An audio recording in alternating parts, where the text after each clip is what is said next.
Morning, everyone.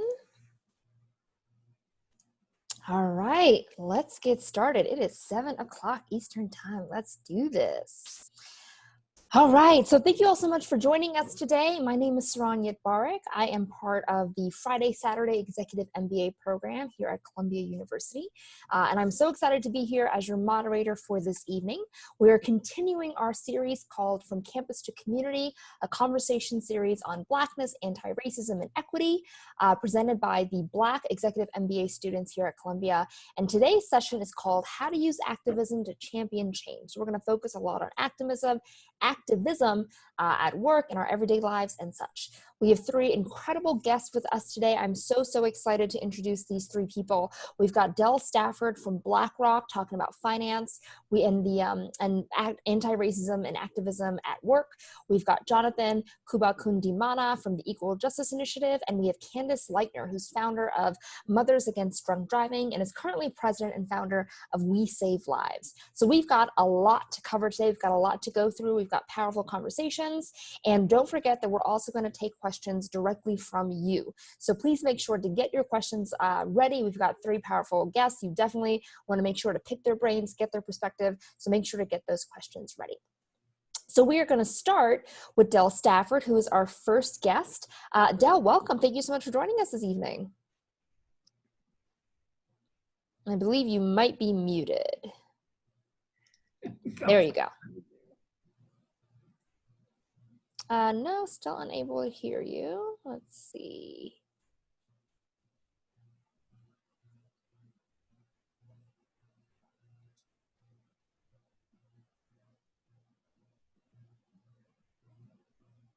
Okay, now you're unmuted, but I don't think we're still able to hear you. Maybe we have the right mic connected? Can you hear me now? Yes, perfect. Outstanding. Thank you so much. Absolutely. Thanks so much for being here. So as I was saying, it's a pleasure to be here, and thanks for the opportunity. Absolutely. Wonderful. So you're a pretty big deal. You are managing director at Blackrock. I'd love for you to tell us a little bit about your career and how you ended up where you are.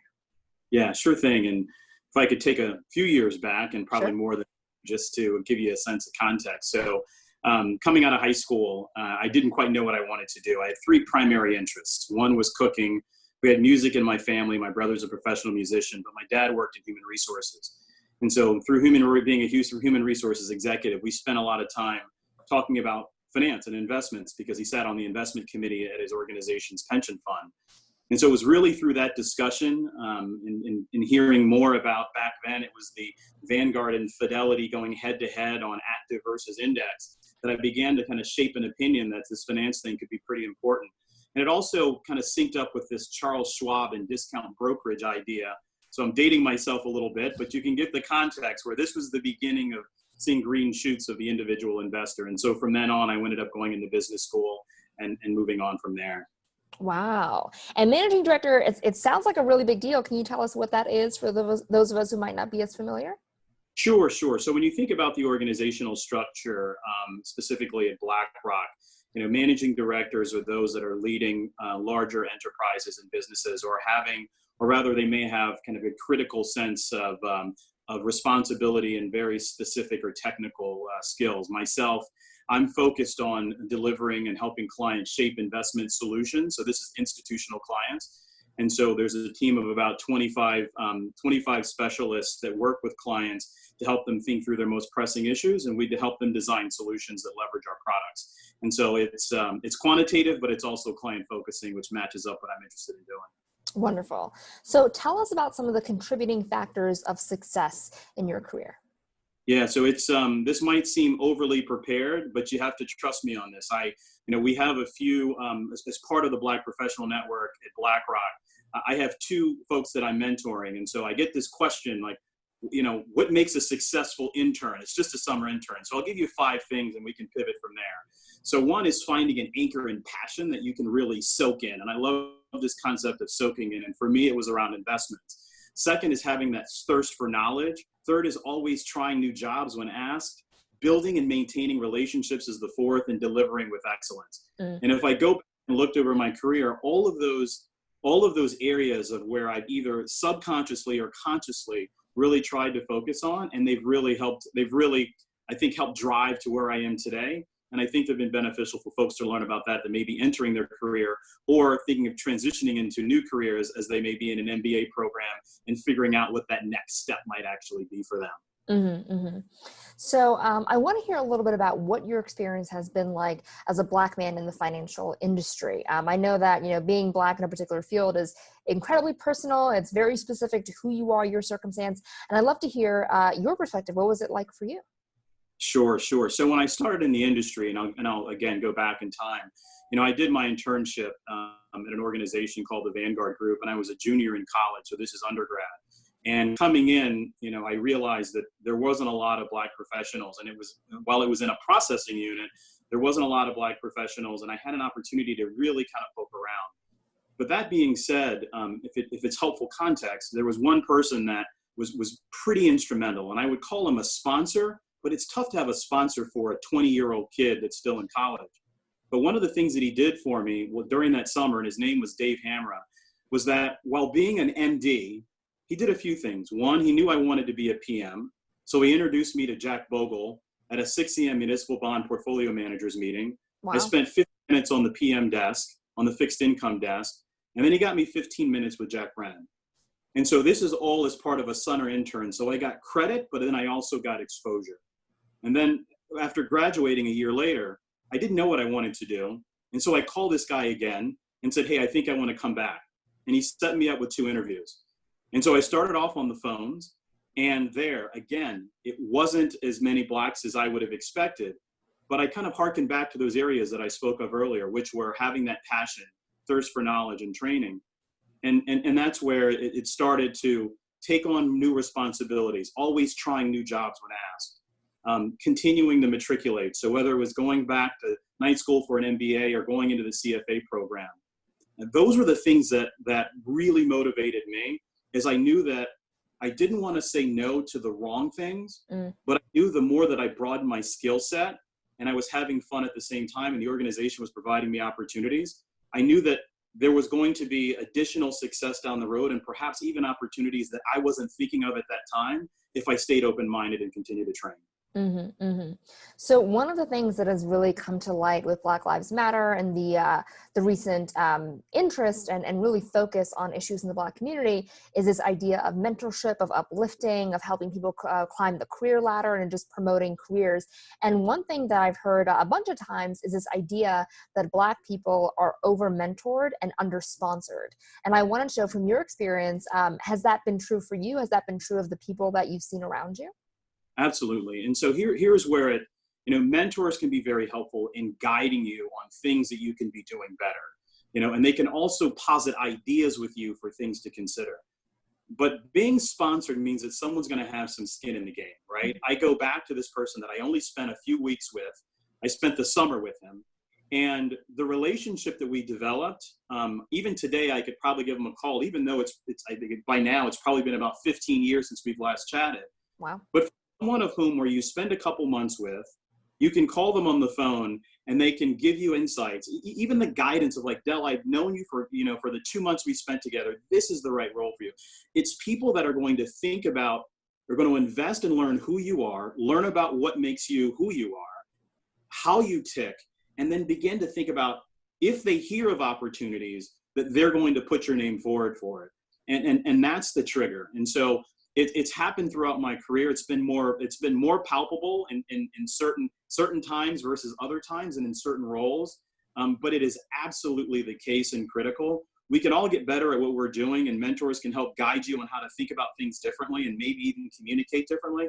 But when someone's going to say, I know something's coming up and I'm going to push hard for you, that's when it really matters.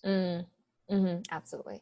So I want to hear a little bit more about the culture of the finance industry. You don't have to speak specifically to Blackrock or anything, but just generally in your experience, what has the culture been like when it comes to equity, when it comes to equality, when it comes to anti-racism?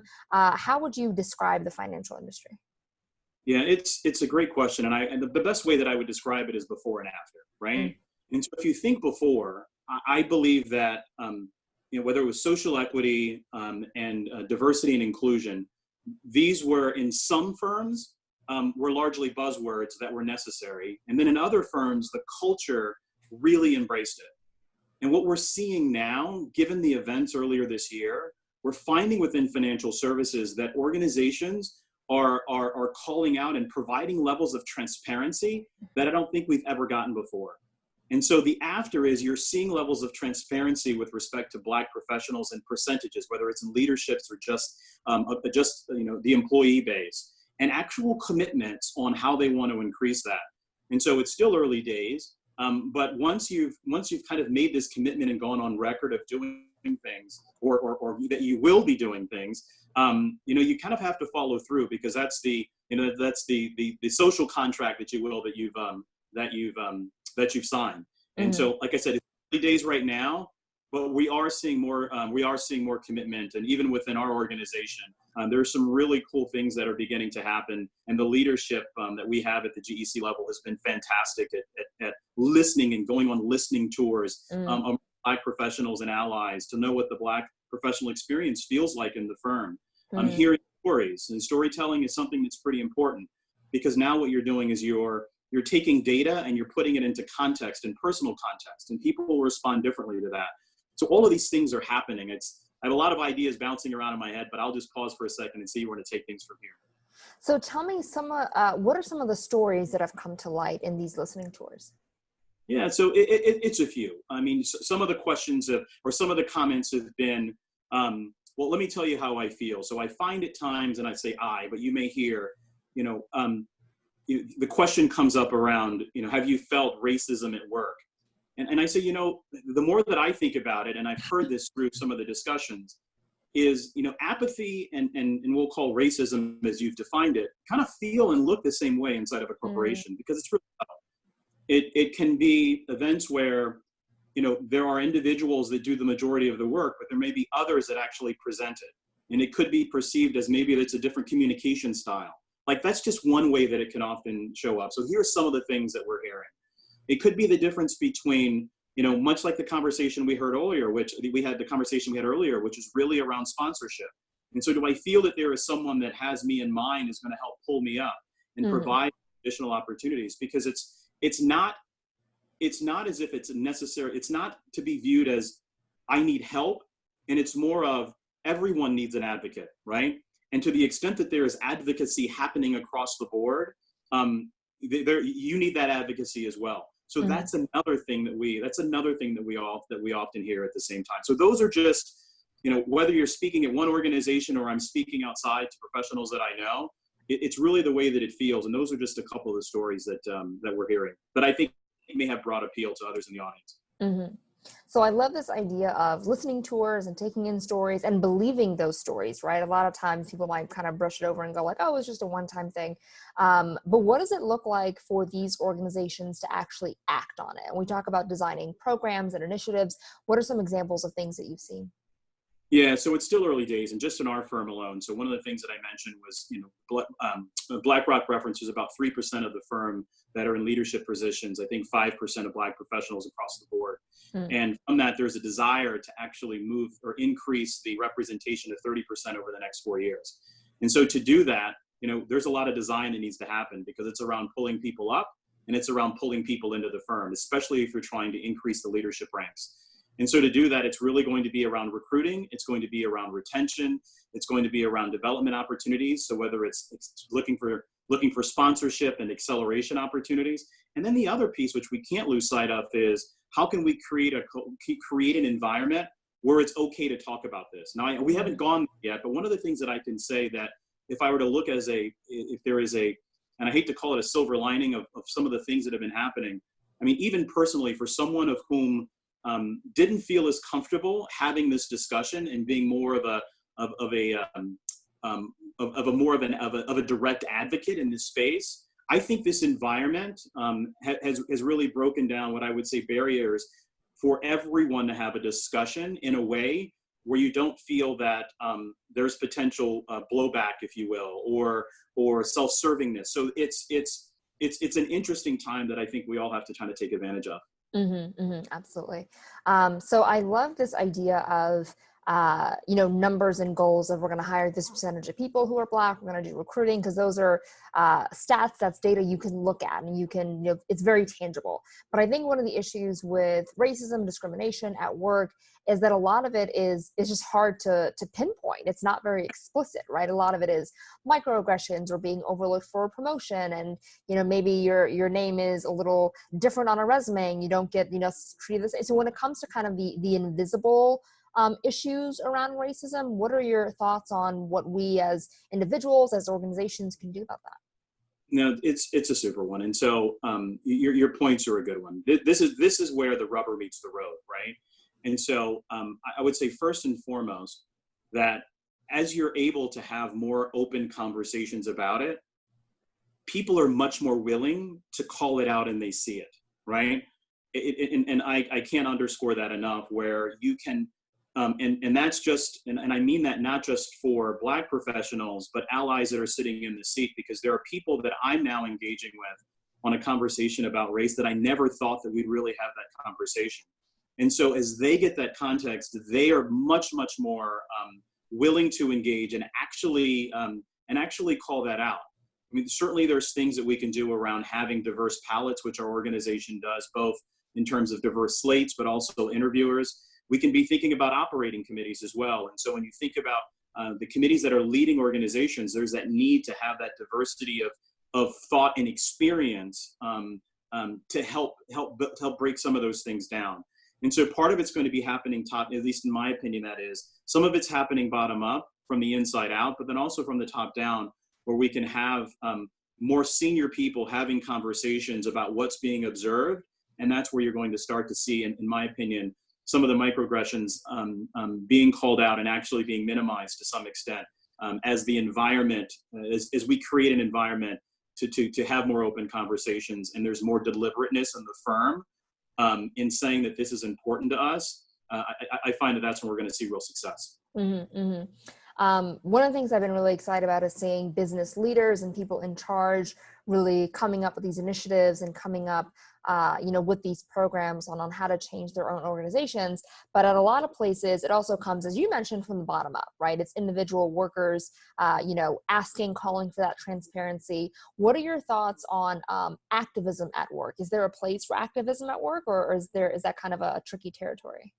Well, it's interesting. I'm smiling because when I think about activism, there's a certain kind of visage that I have in my mind, and I don't know that necessarily fits within financial services, but there is an excellent example, and I'll call out Dana Mooney, one of your classmates. And when all of this was happening, there was about 7 or 8 professionals and allies that crafted a memo for my organization's senior leadership for consideration.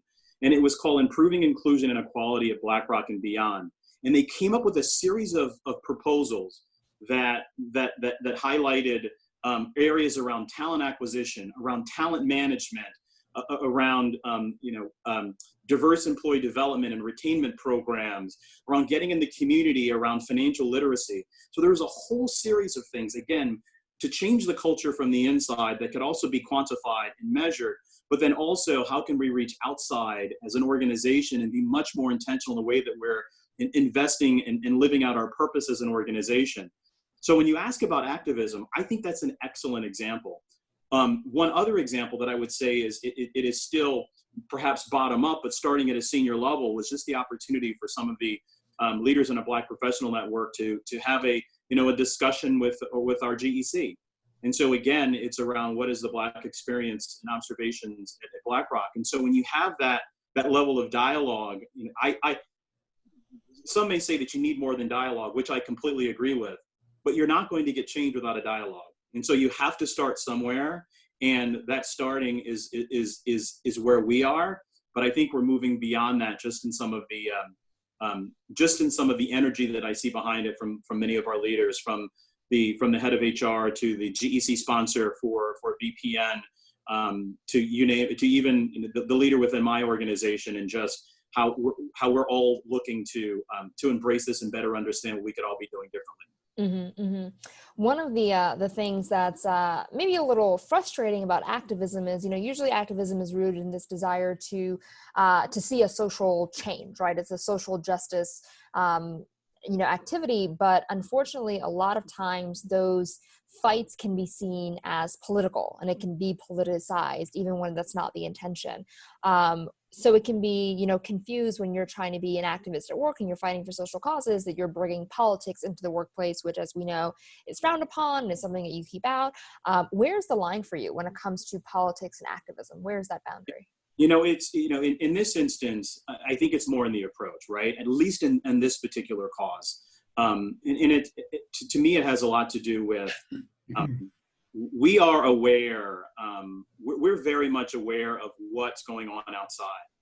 And if we go back to that memo that I talked about earlier, there was that opportunity for us and for that team to introduce this in a way that wasn't threatening. It was really around coming up with solutions and suggestions. And while it was still around creating a dialogue, there were very actionable steps behind that. And so if that approach is what's taken, and by the way, this is going to be on a firm by firm basis, because there may be other industries where you might need to mix it up a bit more, or other cultures and other firms where you may need to mix it up a bit more.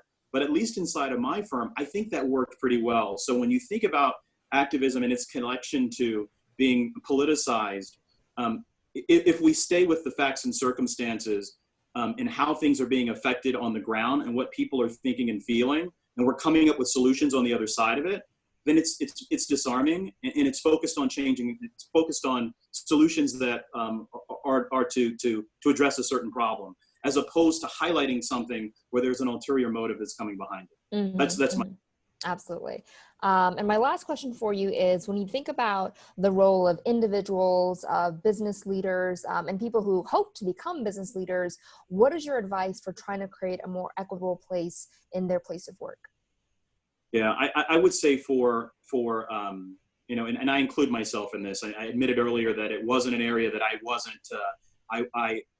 Even as I became more senior, I felt that I perhaps played things a little bit more close to the vest. And it was because, the stakes of failure were higher or being misinterpreted. And so I think we're in an environment right now where if we approach this the right way and the conversation the right way, we should be more direct. We like to say, at least at Blackrock, that we want to live a sense of purpose and bring our whole self to work and have emotional ownership. And that's one of the things that Larry Fink says is, how do we have emotional ownership? And I think for all of us, if we have emotional ownership on this topic, it means that we can't be standing on the sidelines. And that's what I would be encouraging people to do. Under the context, of course, is think about the culture of your firm. And the culture of your firm, when you think about the culture of your firm, that can be an important factor on how do you actually approach the discussion and highlight it, because it's about success at the end of the day. And it's not just about clamoring for attention, but it's really about moving things forward. So it's raising a dialogue, coming up with solutions that fits within the culture and the narrative of the firm that you think is going to have the best chance to move things forward. And that's what I would say. Beautiful. That was wonderful. All right, so let's move on to questions from the audience. So if you have a question for Del, please raise your hand. You can find that if you click on the participants button on the very bottom, and then next to your name, I believe there's I think it's at the bottom, there's a little raise hand button. So if you can raise your hand, and I'll wait a minute or two to see if we get any questions in.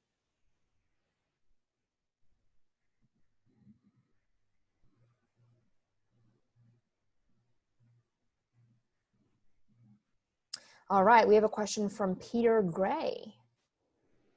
Peter, go ahead. Sure, thank you. This is a fantastic panel. I appreciate it. Del, you mentioned the memo that was shared with activists to Blackrock. Is that memo public, or can it be shared in a way that could benefit other organizations?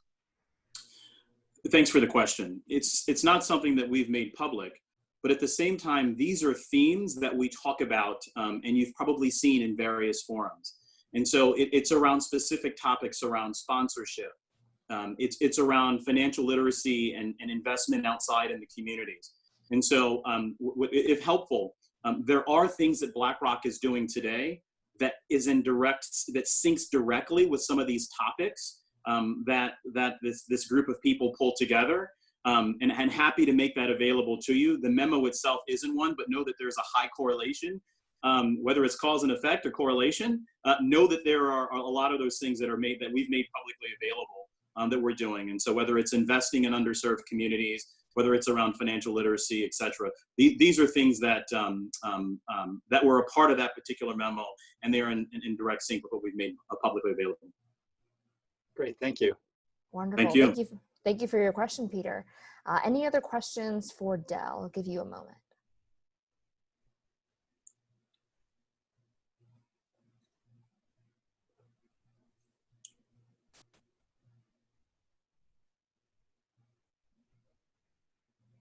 Ten more seconds.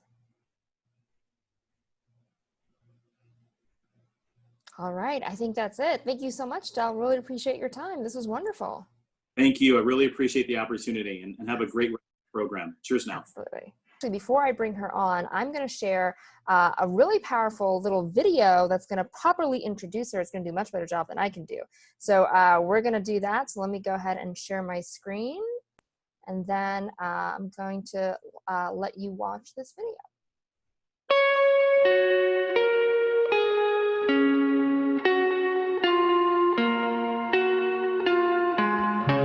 I was so angry when I heard that there may be no accountability and no justice in my daughter's death, that somebody can drink and drive and still have a valid California driver's license in this country and get away with murder. Became what is known as a grassroots activist. Grassroots means working outside the system to change the inequities within, and activist means getting the job done. People look at driving as a right and not as a privilege. We want to change that attitude. We want to separate the two. You want to drink? That's fine. If you have a drinking problem, it's your problem. You get behind the wheel of a car and it becomes my problem.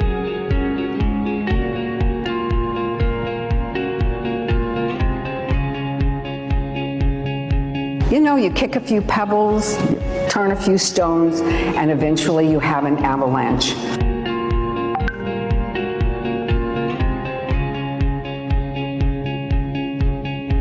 I always like to get something positive out of something negative. I've always been like that.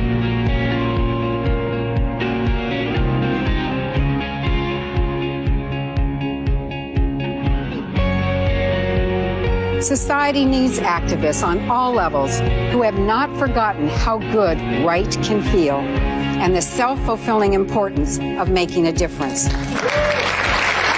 I was instrumental in passing over 750 laws in 5.5 years. I could not have done that if I hadn't learned how to compromise.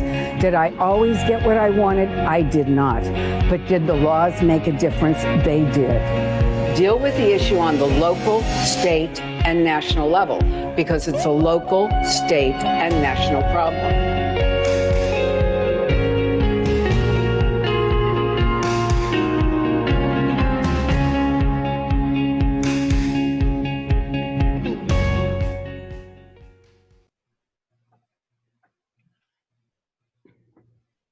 All right, so we are very, very lucky to have you. And so we're very lucky to have you because although the work that you do isn't necessarily on issues around Black Lives Matter, you have been an activist for years. You have gotten things changed. You have made a difference. And we're really excited to learn from you just what it means to bring about change, what it means to be an activist. And hopefully we can translate some of that knowledge into the current fight for equity, justice, and anti-racism. So thank you so much, Candace, for being here. Thank you. Thank you for having me. So let's get started. How did you get your start as an activist? We know that you lost your daughter to drunk driving, but how did you move from the mother of a daughter who passed away over to an activist who actually created change? Right. So after she was killed, and after I learned how she died, because it was a hit and run, and so until they arrested the man who killed her, I wasn't aware of the circumstances. I learned from the California Highway Patrol that probably nothing would happen to him. And in fact, the exact words were, because I kept saying, well, how long will he spend in prison? You have to realize this was a man who had been arrested 4 times prior, had been, actually 5, she was his 5th, had been in a crash the night before he killed my daughter, in which he hit another woman. And so I just assumed that he would go to prison, and the cops said, lady, you'll be lucky to get any jail time, much less prison, because that's the way the system works. So out of that, out of those words, I became so angry and so enraged, and I learned at the same time he was still driving on a valid California driver's license. I absolutely could not believe that this could happen in this is 40 years ago, but in that day and age. I just didn't believe that we didn't have effective laws, or judges didn't seem to care, and prosecutors didn't prosecute. And so she was killed May 4th. He was arrested May 7th, and I started MAD on May 8th. Wow, that is fast. That is absolutely incredible. Tell me a little bit more about the culture around drunk driving. You kind of mentioned in the video that driving was seen as a right, not a privilege. What was the culture like at the time, and how has it changed since? Well, it was I mean, there's no question that it was socially acceptable. It was joked about on TV. Comedians made jokes about it constantly. It was actually shown in TV series. It was really no big deal. And in fact, at that time, we were killing 25,000 people a year. Wow. In alcohol-related crashes. And if we'd been killing 25,000 people a year in plane crashes or by any other visible method, believe me, there would have been a hue and cry. But this was cars, you know. And again, people thought driving was a right, and everybody thought drinking was a right. And so, and unfortunately, they combined the two. So when I first started MAD, it was so socially acceptable that I can remember my neighbor coming to me when we had learned that the man who killed her was drunk. And I remember he said to me, oh my God, that could have been me that killed your child. Because he did, he drank and drove, and I knew that. And that kind of rang with me. And I thought, you know, I think it's time we change that attitude, so that instead of looking at the perpetrator, we look at the victim and say, that could have been my child or my wife or my brother, and realize that this is a preventable tragedy. And that's kind of where I came up with the idea of, we need to change that whole outlook. Instead of identifying with the driver, we need to start identifying with the victim. So I just set about trying to change the culture of a nation, trying to change that attitude. You can have all the laws in the world, but if everybody still thinks it's cool and a fun thing to do, it doesn't make a difference. And I think when I finally realized I was making a difference, I've been doing this for several months. I actually started MAD May 7th, but I didn't launch it until August, the middle of August, because I had a great deal of research to do, and I wanted to have a strategy and a plan. And so in those days, we used to go on radio shows. We weren't good enough for TV, but we would do all these radio shows at 1 and 2 and 3 in the morning when everybody's drunk, by the way. And so I would get all these obnoxious questions.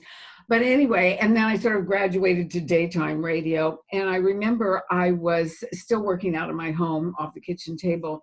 And I received a phone call from a woman, and they had just heard me on the radio. It was about 6 o'clock at night. And she said, you know, I just want you to know this story, hear this story. All of our kids were playing Little League. They were all in Little League. And she said, normally after Little League, we caravan over to the nearest pizza place, and the kids have lemonade and pizza, and the parents have pizza and beer. And she said, on the way over, we were listening to your story on the radio. And when we got to our destination, she said there were about 4 or 5 cars of people. It was really interesting because she said when we got there and we went to order, we ordered lemonade and pizza for the kids. And when we started to order beer, everybody said, did you hear that woman on the radio? And they all went, yeah. And they said, let's have lemonade for the adults. Oh. I have to tell you, that just moved me like nothing else did, because I realized, wow, I'm making a difference. I mean, attitudes are changing. Lives are going to be saved. It was really, you know, it really was a telling moment for me. And I think what is truly incredible about the work that you've done is that you've created not just a change, but a permanent change. Nowadays, everyone knows that you're not supposed to drink and drive. There's designated driver movement. There's, I'm going to take your keys, count your shot. I mean, there's just so much around trying to be safe and trying to be careful. And I think one of the things I worry about with the conversation around the Black community and race and equity is that people care right now. And then give it a couple months, give it post-pandemic, and then all of a sudden we'll kind of go back to business as usual. So when you think about the instruments you use, the tools you use, how are you able to go from, the latest news story to something that has stayed for decades? Right. Well, in the first place, one of the things I see lacking, and it's not just the Black Lives Matter movement, it's other movements as well.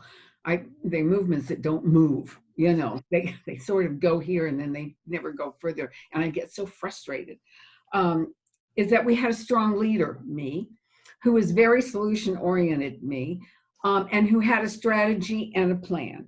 And which I see lacking in a number of movements and causes and whatever.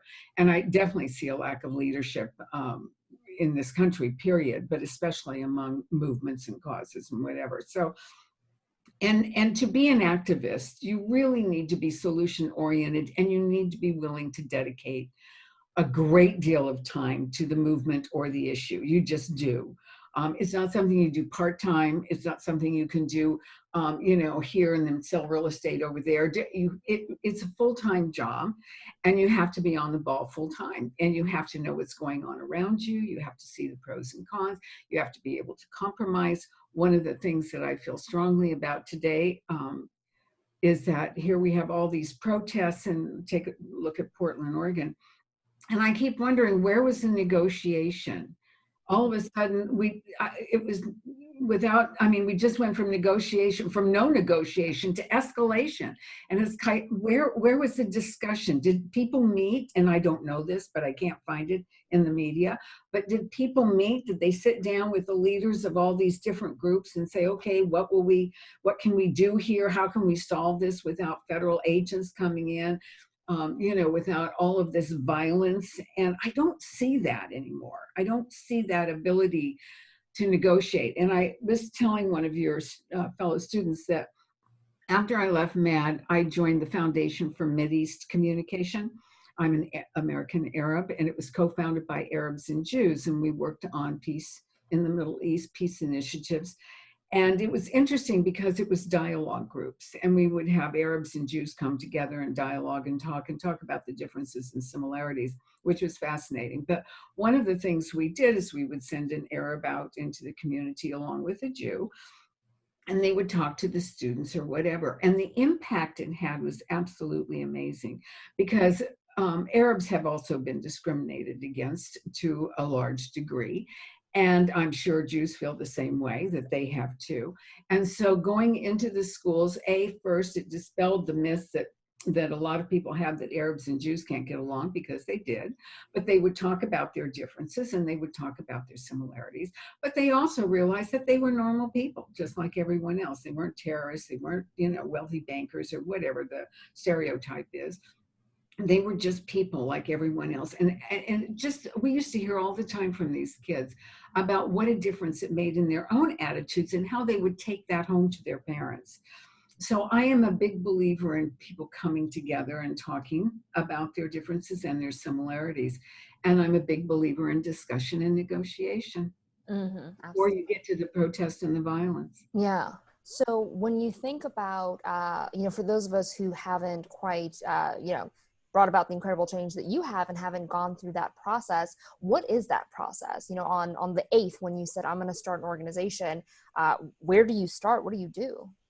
So, as you may or may not know, I'm developing master classes on these issues, activism, and developing a sustainable movement that keeps moving. And so I can't give you the whole class, in time, but it really is. And the first thing I tell people, and I get calls from people every single week about wanting to start some movement or another, or righting some wrong or whatever, is you need to research, and you need to find out everything you can about this particular issue. If anybody's doing anything, has it been successful or not successful? And if not, why not? You know, what are alternatives? What are other countries doing?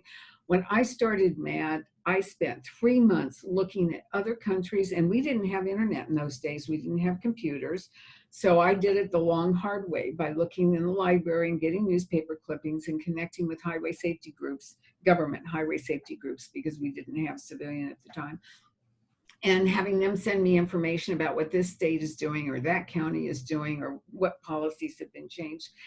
And I read the California Vehicle Code. I actually knew it better than the district attorneys did. I knew the law better than most lawyers did. And so the first thing I encourage people to do is to really research the issue. Know what you're talking about. See what the opposition has to say if there is, you know, clear opposition, and see how it is you can sort of counter whatever it is their objections would be. Mm-hmm, mm-hmm. So for those of us who don't have the bandwidth or the knowledge or just the ability to lead the movement, and those of us who are, you know, will happily follow, happily support, and kind of do what we can, which I think is most of us, probably most of us listening want to support, what is the right way to support a movement?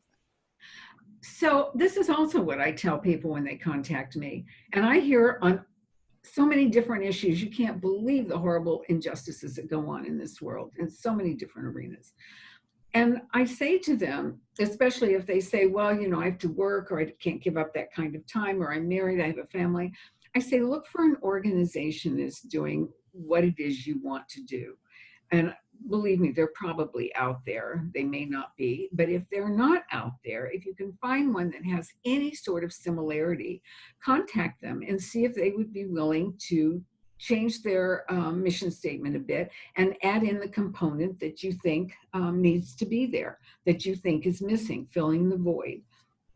And then see if you can't join them and work with them instead of starting your own movement. And, you know, in some cases it works. In other cases, people really have a set idea of what it is they want to do, and they really want to do it.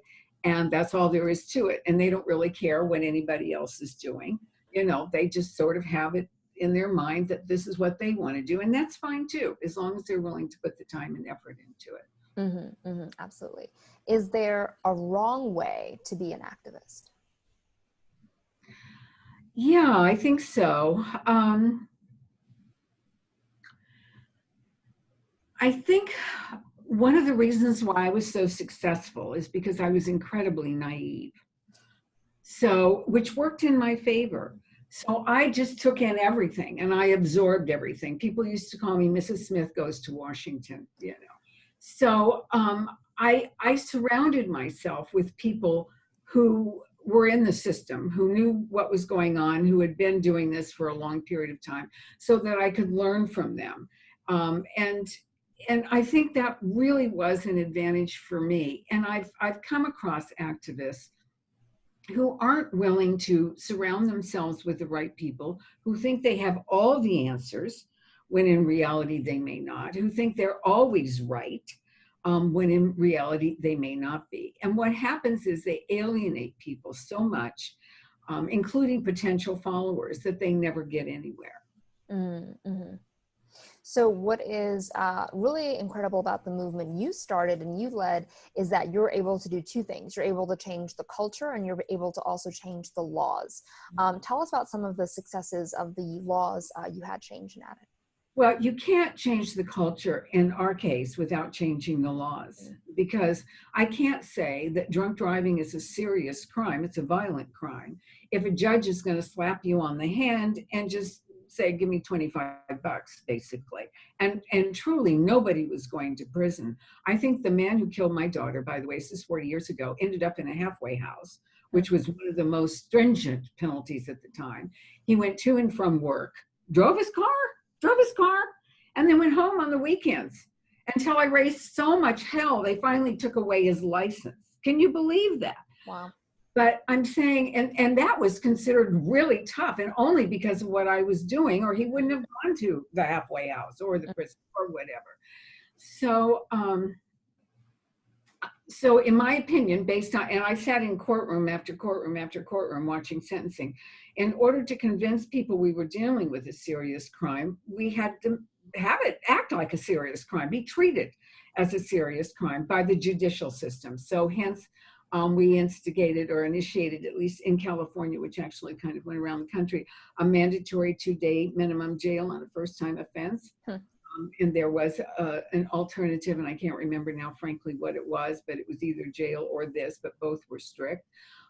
We had mandatory minimum prison sentences for people who killed or seriously injured people, which nobody was going to prison. So, they just get back in the car and go out and do it again. Well, look at the man who killed my daughter, fifth offense. And by the way, he actually, when he was released from his halfway house, he hit another girl. Same name as my daughter, ironically, Carrie. Wow. The same age as my daughter would have been had she lived. And he didn't kill her, he just injured her, but he was drunk driving. And this is right after he got his license back, as soon as he got out of the halfway house. So I understand that he is no longer driving, but anyway, so you had to have some accountability. The gentleman before you talked about accountability, but you have to have some accountability, and they weren't being held accountable. Mm-hmm. So we wanted to make sure they were being held accountable.